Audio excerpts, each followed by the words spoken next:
ബഹുമാനിക്കേ, ബഹുമാനൊക്കെ ഓഫീസിൽ മതി. ആര് ബഹുമാനിക്കുന്നു നിന്നെ? ഓ, ഒരു മന്ത്രി. ഞങ്ങൾ കുറെ മന്ത്രിമാരെ ചെറുപ്പം മുതൽ കണ്ടിട്ടുള്ളതാ. അച്ഛൻ മന്ത്രിയായിരുന്നപ്പോ വീട്ടു സാധനങ്ങൾ വാങ്ങുന്ന തൊട്ട് അടുക്കളപ്പണി വരെ ചെയ്യിച്ചിട്ടുണ്ട് നിന്റെ ഈ പോലീസുകാരെ കൊണ്ട്. അല്ല പെങ്ങളെ, അച്ഛനെ ഇങ്ങനെ വഴക്ക് പറയാനായിട്ട് എന്താ ഇവിടെ ഇപ്പൊ ഉണ്ടായേ? അച്ഛൻ ഇപ്പൊ മന്ത്രിയല്ലെന്നും പറഞ്ഞ് അച്ഛന്റെ മെക്കെട്ട് കയറിയണ്ടല്ലോ. ഒരു മകൻ എന്നല്ലേ ഞാൻ സഹിക്കില്ല കേട്ടോ. ഞാൻ നിന്നോടാ പറഞ്ഞത്. നിന്റെ 5-6 പോലീസുകാരെ ചോദിച്ചപ്പോ നീ പവിയെ അപമാനിച്ചില്ലേ? ഓ, റൂട്ട് അങ്ങോട്ടാണോ? എന്നാ നീ ഒന്നോർത്തോ, തുമ്മിയ തെറിക്കുന്ന മൂക്ക നിന്റെ ഈ മന്ത്രിക്കുപ്പായം. പക്ഷെ പവിയേട്ടൻ എന്നും കാണും ഈ IPS പദവി. എന്റെ പെങ്ങളെ, ഏത് കൊമ്പത്ത് IPS കാരനായാലും ഒരു മന്ത്രിയെ കണ്ടാ ഇങ്ങനെ നിക്കണം. അതാണ് കുഴപ്പം. സംശയം ഉണ്ടെങ്കിൽ AS പിള്ളിയോട് ചോദിച്ചോ. എന്റെ പവിയളിയാ, പെങ്ങൾക്ക് ഈയിടെയായിട്ട് പൊതുവിജ്ഞാനം വളരെ വളരെ കുറവായിട്ട് വന്നോ? ആ, എവിടെയായിരുന്നു? ഞാൻ നിന്നോട് 2 ചോദിക്കണമെന്ന് വിചാരിച്ചിരിക്കായിരുന്നു. എന്റെ ഭർത്താവ് നിന്നെ സാറേന്ന് വിളിക്കണം അല്ലേടാ? അയ്യയ്യേ, എന്താ അളിയന്മാരൊക്കെ ഇങ്ങനെ കൊച്ചുകുട്ടികളെ പോലെ ചീപ്പാവണേ? ഇതൊക്കെ വീട്ടിൽ വന്ന ഭാര്യമാരോട് പറഞ്ഞ അതിന്റെ മോശം നിങ്ങൾക്കല്ലേ അളിയന്മാരെ? എന്താ AS പിള്ളിയാ? ഞാനൊന്നും പറഞ്ഞിട്ടില്ല.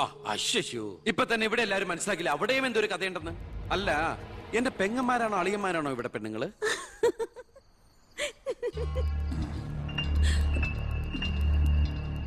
അച്ഛാ, അച്ഛനെങ്കിലും ഒന്ന് പറഞ്ഞു കൊടുത്തോടെ കുട്ടികൾക്ക് ഓഫീസ് വേറെ വീട് വേറെ എന്ന്. എന്നെ മന്ത്രി കസേരന്ന് എഴുതിപ്പിച്ചു വിട്ട എന്നോട് മിണ്ടാൻ വരണ്ട. ഞാനല്ലോ എഴുന്നേപ്പിച്ചു വിട്ടത്, ജനങ്ങളല്ലേ. അച്ഛൻ ഇനിയെങ്കിലും മനസ്സിലാക്കണം, പൊതുജനം കഴുതയല്ലെന്ന്. അതെങ്ങനെയുണ്ട് അളിയന്മാരെ? എല്ലാരും പോവാണോ?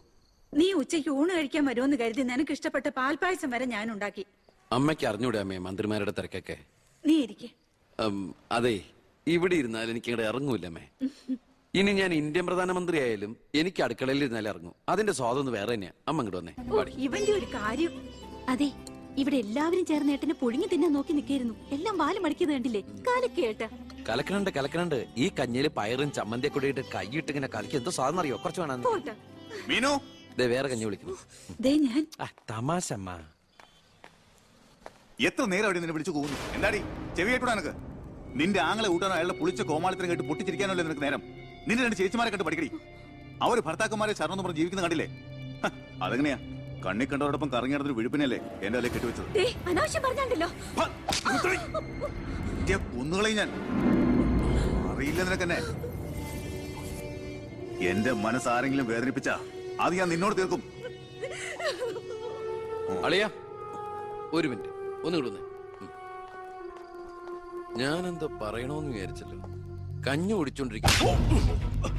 എനിക്കെന്തേലും ദേഷ്യം തോന്നിയ, വിഷമം തോന്നിയ ഞാനത് നേരിട്ട് തീർക്കും. മേലാൽ ഇത് ആവർത്തിക്കരുത്. എന്താടാ അവിടെ ഒരു ശബ്ദം കേട്ടത്? വിഷു ഒക്കെ ആവാറായില്ല അമ്മ. ഞങ്ങൾ വെറുതെ പടക്കം പൊട്ടിച്ച് കളിച്ചാ. ഗുഡ് നൈറ്റ് അളിയാ. അമ്മ ചെന്ന് കഞ്ഞു കുടിക്കേ.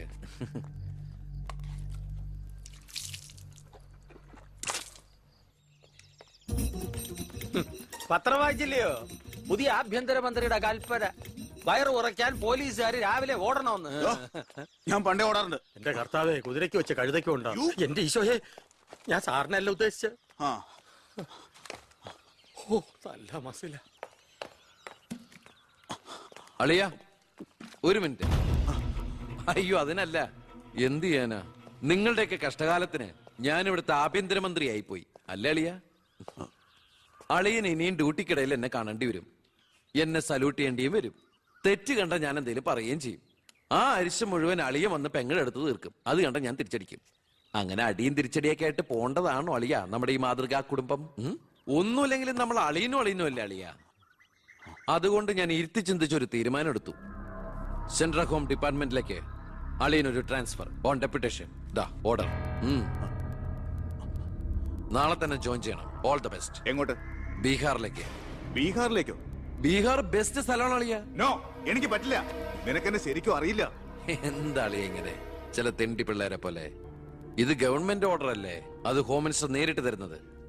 അനുസരിച്ചേ പറ്റൂ. എന്താ ഇവിടെ? ASP അളിയനെ മന്ത്രി അളിയൻ ബീഹാറിലോട്ട് തട്ടി. മന്ത്രിയുടെ ഭരണപരിഷ്കാരങ്ങൾ കുടുംബത്തും. ബീഹാറിലേക്കോ?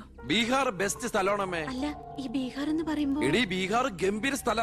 നീ വിഷമിക്കണ്ട, നീ പതുക്കെ പോയാ മതി. പേടിക്കാനൊന്നുമില്ല സാറേ. അവിടെ ചെന്ന് ലല്ലു പ്രസാദുമായി ഒരു ടൈപ്പ് ഉണ്ടാക്കിയാൽ കുശാലല്ലേ കുശാൽ. അയ്യോ ചേടാ, കുടുംബത്തൊരു മന്ത്രി ഉണ്ടായാൽ അതുകൊണ്ട് ഗുണം ഉണ്ടാകേണ്ടത് കുടുംബക്കാർ. അളിയന് വേണോ ഗുണം? അളിയന് ഈ ചിറാപ്പുഞ്ചി എങ്ങനെയാ? ചിറാപ്പുഞ്ചി? ആ, ചിറാപ്പുഞ്ചി ബെസ്റ്റ് സ്ഥലമാണ് അളിയ. അവിടെ IAS കാർക്ക് എന്താ ഡിമാൻഡ് എന്നറിയോ? നമുക്കൊരു കൈ നോക്കിയാലോ? നീ ബ്രേക്ക്ഫാസ്റ്റ്. അമ്മ പേടിച്ചു പോയോ? നമുക്ക് അച്ഛനെ നാഗാലാൻഡിലേക്ക് തട്ടിയാലോ?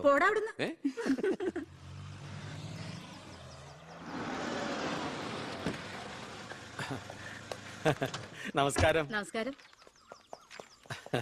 Good morning. Good morning. മനസ്സിലായില്ലേ? മേഴ്സി, മേഴ്സി വർഗീസ്, ഇവിടുത്തെ ഫേമസ് പബ്ലിക് പ്രോസ്റ്റിറ്റ്യൂട്ടാ. പഴയ ജോലിയൊക്കെ നിർത്തി ഇപ്പൊ അച്ഛന്റെ കേസ് മാത്രമേ എടുക്കൂ. കൂടെ കയറിയങ്ങ് പോ. വൃത്തിയിട്ടവനെ, താനാ പറഞ്ഞതിന്റെ അർത്ഥം എനിക്കറിയോ? വേശ്യെന്നാ. മാഡം, മാഡം, മാഡം, അറിയാതെ നാ ഒന്ന് പിഴച്ചു പോയതാണ്. മാഡം എന്റെ സ്വന്തം അമ്മയെ പോലെയാണ്, സ്വന്തം ഭാര്യയെ പോലെയാണ്, പെങ്ങളെ പോലെയാണെന്നാണ് ഞാൻ ഉദ്ദേശിച്ചത്. എന്താ ഇവിടെ ബഹളം? കയ്യും കബളും കൂടെ കൂട്ടിമുട്ടിയതാ. ഓ, ഈ കള്ളനായിരുന്നോ? ഞാൻ കള്ളനല്ല, കള്ളന് കഞ്ഞി വെച്ചു. സെക്യൂരിറ്റി, തൂക്കിയെടുത്ത് പുറത്താക്കണോ ഇവനെ? ഞാൻ ഉദ്ദേശിച്ചത് ഇയാൾ ഒന്നും ഉദ്ദേശിക്കണ്ട. മേലിൽ മുറ്റത്ത് കാലി കുത്തിപ്പോരുന്നു. ഞാൻ ഈ കാല് എന്റെ ഉദ്ദേശങ്ങളൊന്നും പഴയതുപോലെ ഫലിക്കുന്നില്ലല്ലോ. തെളിവുകളും സാക്ഷിമൊഴികളും അനുകൂലമാണെങ്കിൽ പിന്നെ ഒന്നും പേടിക്കാനില്ല. സെൽഫോൺ ഒരു പ്രധാനപ്പെട്ട തെളിവല്ല. അതിലേക്ക് ആർക്ക് വേണമെങ്കിലും വിളിക്കാം, തിരിച്ചും വിളിക്കാം. പക്ഷേ ശാരിയുടെ സാക്ഷിമൊഴി പ്രധാനമാണ്. അതിലൂടെ മാത്രമേ വെട്ടൂർ ശിവനും ഈ കൊലയും തമ്മിലുള്ള ബന്ധം വാദിഭാഗത്തിന് തെളിയിക്കാൻ പറ്റൂ. ഈ വെട്ടൂർ ശിവൻ നിരപരാധിയാണെങ്കിൽ അച്ഛനും നിരപരാധിയാണ് അല്ലേ മാഡം? അതെ. അപ്പോ എങ്ങനെയും ശാരിയുടെ മൊഴി നമുക്ക് അനുകൂലമാക്കണം. അച്ഛൻ ആ കുട്ടിയോടൊന്ന് സംസാരിച്ച. ഓ, ഇവിടുത്തെ പഴയ ബാല്യക്കാരുടെ മോളാ അവള്. ഇനി ഞാൻ അവളെ കാല് പിടിക്കണമെന്ന് പറഞ്ഞ അച്ഛാ, ഇപ്പൊ ആവശ്യം നമ്മുടെതാ. അവൾ അനുസരിക്കും. അതിനുള്ള തന്ത്രങ്ങളൊക്കെ അച്ഛൻ അറിഞ്ഞൂടെ?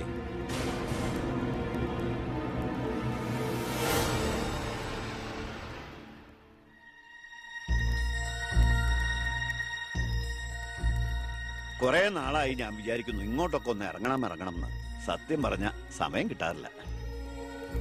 അല്ല, ഇവളെങ്ങനെ നിർത്തിയാ മതിയോ? കെട്ടിച്ചുടണ്ടേ? അതിന് കല്യാണ ചെലവൊക്കെ ഞാൻ ഏറ്റവും പറ്റിയ പയ്യനെയും കണ്ടെത്താം. നമുക്കിത് ഗംഭീരമാക്കണം, ഒരു ഉത്സവം പോലെ. ഗോപാലപിള്ള സാറിനെ എനിക്ക് മറക്കാൻ പറ്റുമോ? എന്നെ രാഷ്ട്രീയത്തിലേക്ക് കൈപിടിച്ച് കയറ്റിയ രാഷ്ട്രീയ ഗുരുവാണ് നിന്റെ മുത്തച്ഛൻ. മരിക്കാൻ കിടക്കുമ്പോ ഞാൻ അദ്ദേഹത്തിന് കൊടുത്ത വാക്കാ, ഈ കുടുംബം അനാഥാകില്ലെന്ന്. എന്നാ ഞാൻ ഇറങ്ങട്ടെ. ഞാൻ എന്തോ മറന്നല്ലോ. മോളെ, പിന്നെ മോൾക്കറിയാമല്ലോ, നിരപരാധിയായ എന്നെ ഒരു കേസിൽപ്പെടുത്തിയ വിവരം. ആ പ്രതിക്കെതിരെയുള്ള മോളുടെ മൊഴി അതൊന്നും മാറ്റി പറയണം. ഞാൻ സത്യം പറയൂ.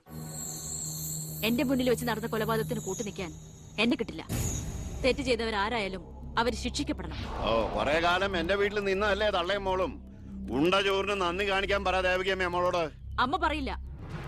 സാറ് പണ്ട് നന്ദി സൂചകമായി എന്റെ മുത്തച്ഛന് കൊടുത്ത വാക്ക് വിധവയായ എന്റെ അമ്മയെ അടിച്ചു തളിക്കാരിയാക്കാമെന്നല്ല, നല്ലൊരു ജോലി വാങ്ങിക്കൊടുത്ത് സ്വന്തം പെങ്ങളെ പോലെ സംരക്ഷിക്കാമെന്നായിരുന്നു. സാറിന്റെ വീട്ടിലെ കരിയും പുകയും കൊണ്ട് എല്ലാം മുറിയെ പണിയെടുത്തിട്ട് തന്നെയാ എന്റെ അമ്മ എന്നെ വളർത്തിയത്. ഒരു ബാല്യക്കാരിയുടെ കൂലിക്കണക്ക് പറഞ്ഞ കുറെ കാശ് ഇങ്ങോട്ട് തരാനുണ്ടാവും. ഞാഞ്ഞൂളിനും പത്തി കൊള്ളാം. നീയൊക്കെ മാനം മര്യാദയായിട്ട് ജീവിക്കുന്ന എനിക്കൊന്ന് കാണണം.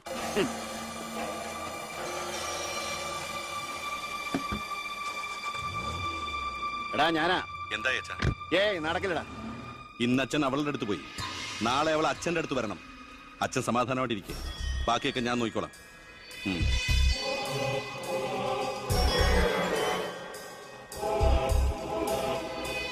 ഞാനാ. പേര് ശാരിക. കോട്ടപ്പുറം സ്കൂളിലെ ടീച്ചറാ.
മാഡത്തിനടുത്ത് എപ്പോഴും ശ്രദ്ധ വേണമെന്ന് ഹോം മിനിസ്റ്ററുടെ ഓർഡർ ഉണ്ടായിരുന്നു.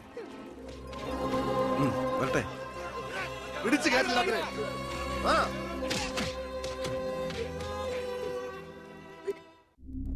ആ ഗുണ്ടകളെല്ലാം മണിക്കൂറുകൾക്കുള്ളിൽ ജാമ്യത്തിറങ്ങിപ്പോയി സർ. അവർക്ക് വേണ്ടി ക്യൂ നിൽക്കുകയാണ് ആവശ്യക്കാർ. ഈ നാട്ടിലെ ഇടത്തരക്കാരും പാവങ്ങളും ഒക്കെ ഗുണ്ടകളെ കൊണ്ട് പൊറുതിമുട്ടിയിരിക്കുകയാണ് സർ. കഴിഞ്ഞ കുറെ വർഷങ്ങളായി ഇവിടെ നടന്ന 90% കൊലപാതകങ്ങൾക്കും ആത്മഹത്യകൾക്കും പിന്നിൽ ഗുണ്ടകളും അവർക്ക് പുറകിലുള്ള തൽപര കക്ഷികളുമാണെന്ന് നിസ്സംശയം പറയാം സാർ. കഴിഞ്ഞ 5 വർഷത്തിനുള്ളിൽ ഇവിടെ ഉണ്ടായിട്ടുള്ള സർവ്വ ഗുണ്ടാ വിളയാട്ടങ്ങളുടെയും അക്രമങ്ങളുടെയും സത്യസന്ധമായ കേസ് ഹിസ്റ്ററി എനിക്കുടനെ വേണം, വിത്ത് ഇമ്മീഡിയറ്റ് എഫക്ട്. സാർ, ഈ ഫയലുകളൊക്കെ ഒന്ന് പഠിക്കണം. കഴിഞ്ഞ 5 വർഷത്തിനിടയ്ക്ക് കേരളത്തിലുണ്ടായിട്ടുള്ള ഞെട്ടിക്കുന്ന അക്രമങ്ങളുടെ സത്യസന്ധമായ ഡീറ്റെയിൽസ് ആണിത്.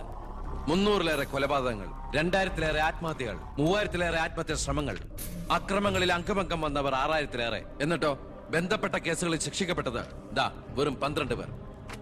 വ്യക്തമായ തെളിവുകളോ സാക്ഷിമൊഴികളോ ഇല്ലാതെ രക്ഷപ്പെട്ടവർ 650-ലേറെ. ഇനിയും പോലീസിന് കണ്ടുപിടിക്കാൻ പറ്റാത്ത കേസുകൾ 100-ലേറെ. ഇതൊക്കെ ആ അവറാച്ചനും അതിനു മുമ്പ് പ്രതിപക്ഷവും ഭരിച്ചിരുന്നപ്പോഴാ. സാർ, മറ്റുള്ളവരുടെ മേൽ പഴിചാരി രക്ഷപ്പെടാനുള്ള തന്ത്രമല്ല ഇപ്പോൾ ആവശ്യം. ഞാനിപ്പോ എന്താ ചെയ്യണ്ടേ? ഇതൊക്കെ അന്വേഷിക്കേണ്ട ചുമതല പോലീസിനല്ലേ? സമയമുണ്ടെങ്കിൽ താൻ തന്നെ പോലീസിനെ കൊണ്ട് അന്വേഷിപ്പിക്കടോ. താങ്ക് യു സാർ, ഈ പെർമിഷൻ മാത്രം മതി. നിക്ക് ഞാനൊരു ആവേശത്തിൽ പറഞ്ഞു എന്ന് വെച്ച് എന്താ തന്റെ ഉദ്ദേശം?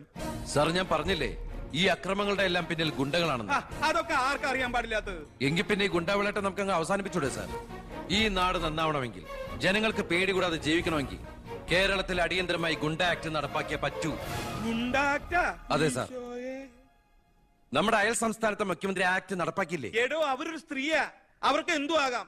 അവരെ തൊട്ടാൽ പീഡനം, സ്ത്രീ പീഡനം.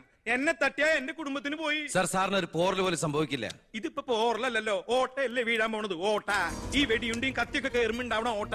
സാർ, ഞാൻ പറയുന്ന താൻ എന്ത് പറഞ്ഞാലും ഞാൻ സമ്മതിക്കില്ല. ഇതൊക്കെ തനിക്ക് മുൻപരിചയം ഇല്ലാത്തോണ്ട് തോന്നുന്നു മണ്ടത്തരാ.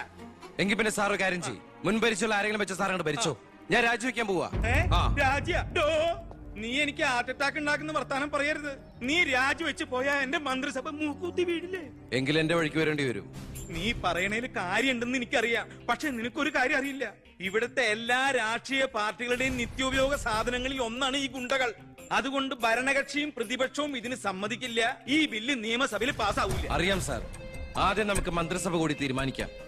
ഗവർണറെ കൊണ്ട് സ്പെഷ്യൽ ഓർഡിനൻസ് പുറപ്പെടുവിച്ച് ഈ ഗുണ്ട ആക്ട് നടപ്പിലാക്കാം. എന്നിട്ടാ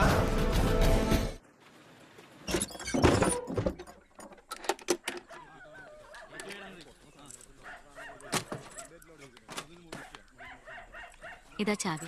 എന്നാ ഞങ്ങൾ ഇറങ്ങട്ടെ. ഓ, ആയിക്കോട്ടെ. ഈ നാട്ടിലേക്ക് വരുമ്പോ മനസ്സ് നിറയെ സന്തോഷായിരുന്നു. ഇപ്പൊ ഇവിടുന്ന് പോകുമ്പോ എന്റെ നെഞ്ചു നീറ. എന്റെ മോൾക്ക് വന്ന മഹാഭാഗ്യം ഞാനായിട്ട് തട്ടിത്തെറിപ്പിച്ചല്ലോ നോർക്കുമ്പോ ഇന്നിപ്പോ മഹാറാണിയെ പോലെ കഴിയേണ്ട നീ 100 വട്ടം ശപിച്ചിട്ടുണ്ടാവില്ലേ ഈ അമ്മേ? ഇല്ല അമ്മേ, അർഹിക്കാത്തത് ആഗ്രഹിക്കരുതെന്ന് കുഞ്ഞുനാളോട്ട് എന്റെ അമ്മയല്ലേ എന്നെ പഠിപ്പിച്ചത്. അമ്മ കേറ്.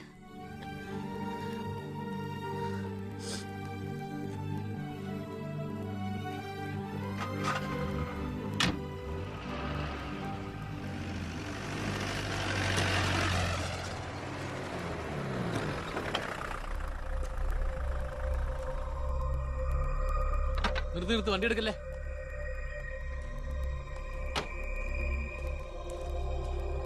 എന്താ പെട്ടെന്ന് ഇങ്ങനെ ഒരു തീരുമാനം? സ്കൂളിൽ ടെമ്പററി പോസ്റ്റ് ആയിരുന്നല്ലോ, അത് കഴിഞ്ഞു. ഇനിയിപ്പോ ആരാ ഉള്ള ഇവിടെ? ഞങ്ങൾ പോവാൻ നാട്ടിലേക്ക്. ഞാൻ ആ പഴയ പോസ്റ്റ് പെർമനന്റ് ആക്കി തന്നാലോ? വേണ്ട, എനിക്ക് പേടി എവിടെ ജീവിക്കാൻ. അവിടെ ചെന്ന് 10 കുട്ടികൾക്ക് ട്യൂഷൻ എടുത്തിട്ടാണെങ്കിലും ഞങ്ങൾ ജീവിച്ചോളാം. ഞാൻ അതല്ല ഉദ്ദേശിച്ചേ. അന്ന് ദേവികമ്മ ചോദിച്ച ചോദ്യങ്ങൾക്കൊന്നും എനിക്ക് മറുപടി പറയാൻ കഴിഞ്ഞില്ല. കാരണം പറയത്തക്ക പണിയൊന്നും ഉണ്ടായിരുന്നില്ലല്ലോ. ഇപ്പൊ എനിക്ക് ചെറിയൊരു ജോലിയുണ്ട്, ഇവിടുത്തെ ഹോം മിനിസ്റ്ററാ. സ്ഥിരം ജോലി എന്നല്ലെങ്കിലും 2 വർഷം തികച്ച MLA പെൻഷൻ കിട്ടും. പിന്നെ ഒരു ജോലി തനിക്കും കൂടി ഉണ്ടെങ്കിൽ ഒരു കുടുംബം സുഖമായിട്ട് കഴിഞ്ഞു പോക്കോളും. എന്തൊന്നും മിണ്ടാതെ രണ്ടുപേരും. മന്ത്രിയായെന്ന് കരുതി എന്റെ ഇഷ്ടങ്ങൾക്ക് മാറ്റമൊന്നും സംഭവിച്ചിട്ടില്ല കേട്ടോ. അമ്മേ, ഒരിക്കൽ കൂടി ഞാൻ ചോദിക്കുക, എനിക്ക് കല്യാണം കഴിച്ച് തന്നൂടെ ഇവിടെ?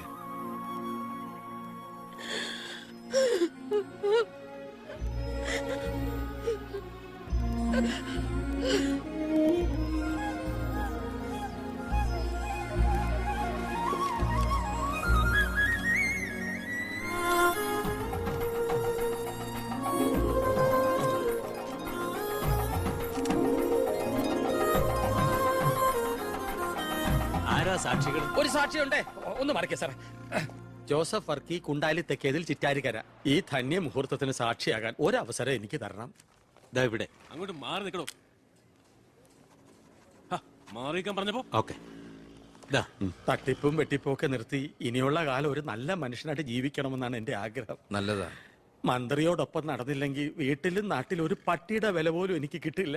എന്നെ കൈവെടിയരുത്. ഞാനൊന്ന് ആലോചിക്കട്ടെ. എന്താ ഈ പത്രക്കാരും പോലീസുകാരും കാണിക്കുന്നത്? മന്ത്രി വൈഫ് ഒന്ന് പുറത്തേക്ക് ഇറങ്ങിക്കോട്ടെ. ഇന്നത്തെ കൊരകന്റെ പൂമാല കിട്ടിയ പോലെ തിരക്ക് ഉണ്ടാക്കണ എന്താന്നാ ഞാൻ ഉദ്ദേശിച്ചേ.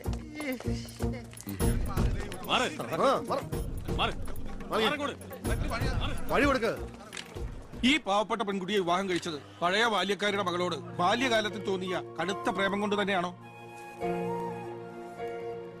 നാട്ടുകാർ മുഴുവൻ നോക്കി നിൽക്കെ ഒരു ഗുണ്ട പഴപ്പിച്ച ഈ പെണ്ണിന് ജീവിതം നൽകിയത് ജനസിമ്പതി നേടി പ്രശസ്തി പിടിച്ചു പറ്റാൻ വേണ്ടിയല്ലേ?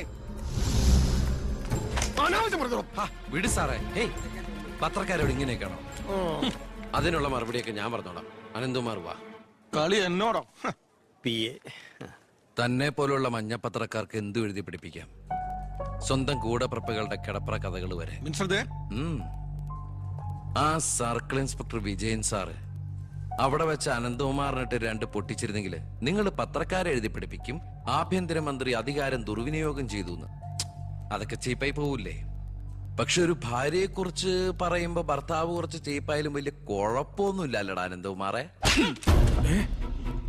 സാറൊന്നും കണ്ടിട്ടില്ല, അനന്തകുമാറൊന്നും കൊണ്ടിട്ടുമില്ല. താടി ഉള്ളതുണ്ട്, പാടറിയില്ല. കല്യാണം കഴിഞ്ഞ് വധുവരന്മാർ ഇങ്ങോട്ട് എഴുന്നള്ളുന്നുണ്ടെന്ന് ഒരു കാര്യം ഞാൻ പറഞ്ഞേക്കാം. അവരെ ഈ പടി കയറ്റിയ ആ നിമിഷം ഞങ്ങൾ ഈ പടി ഇറങ്ങും. അതിലൊരു മാറ്റവും ഇല്ല. അമ്മേ എത്തി.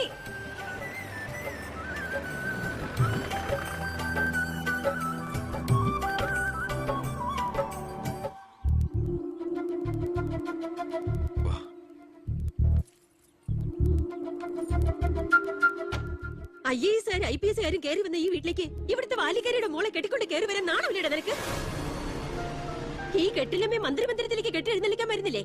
അതെ, അത് തന്നെയാണ് ഉദ്ദേശം. ആഭ്യന്തരമന്ത്രിയുടെ ഭാര്യ മന്ത്രിമന്ദിരത്തിൽ തന്നെയാ താമസിക്കേണ്ടത്. അല്ലാതെ അച്ചുവീട്ടിൽ അട്ടിപ്പേറ് കിടക്കുന്ന ഭർത്താക്കന്മാരുള്ള സ്ഥലത്ത് ഞങ്ങൾ താമസിക്കുന്നു കരുതിയോ? ഇപ്പൊ ഞങ്ങളിവിടെ വന്നത് എന്നെ സ്നേഹിക്കുന്ന എന്റെ അമ്മയുടെ അനുഗ്രഹം വാങ്ങിക്കാനാ. വാ മോളെ, വലതുകാല് വെച്ച് ഐശ്വര്യമായിട്ട് കയറി വാ. ആ പടി ചവിട്ടി പോരുത്.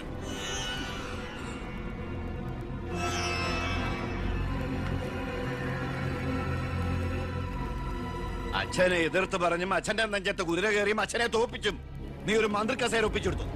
ആ പക മനസ്സിൽ കിടന്ന് നീറുമ്പോഴാ എനിക്ക് കണ്ണെടുത്താ കണ്ടുകൂടാത്ത ഒരുത്തിയുടെ കൈയും പിടിച്ച് നീ കുടുംബത്തിലേക്ക് കയറി വന്നിരിക്കുന്നത്. നീ മന്ത്രിയാണ്, എനിക്ക് പുല്ലാടാ. അച്ഛൻ ചവിട്ടി പുറത്താക്കി ഇന്ന് പത്രക്കാരെ കൊണ്ട് എഴുതിക്കാണ്ട് ഇറങ്ങി പോടാ. നിങ്ങൾ എന്തൊക്കെയായി പറയുന്നേ? നീ മുണ്ടി പോരുത്. അമ്മേ, ഇതൊക്കെ പ്രതീക്ഷിച്ചുകൊണ്ട് തന്നെയാ ഞാൻ ഇവളെയും കൂട്ടി ഇങ്ങോട്ട് വന്നത്. അമ്മയുടെ നിറഞ്ഞ കണ്ണുകൾ കാണുമ്പോ എനിക്കറിയാം എന്റെ അമ്മ നിറഞ്ഞ മനസ്സോടെ ഞങ്ങളെ സ്വീകരിച്ചു. അനുഗ്രഹം ഉണ്ടാവണം, അത് മാത്രം മതി.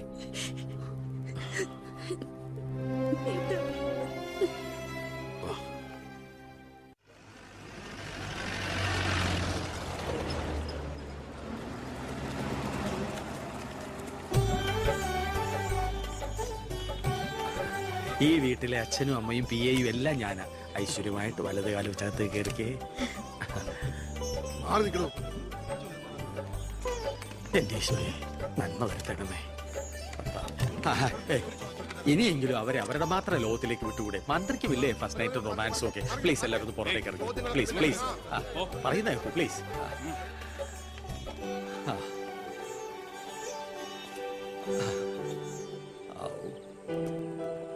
ജോസഫേട്ടാ, മന്ത്രി എങ്ങോട്ടാ ഹണിമൂണിന് പോകുന്നു?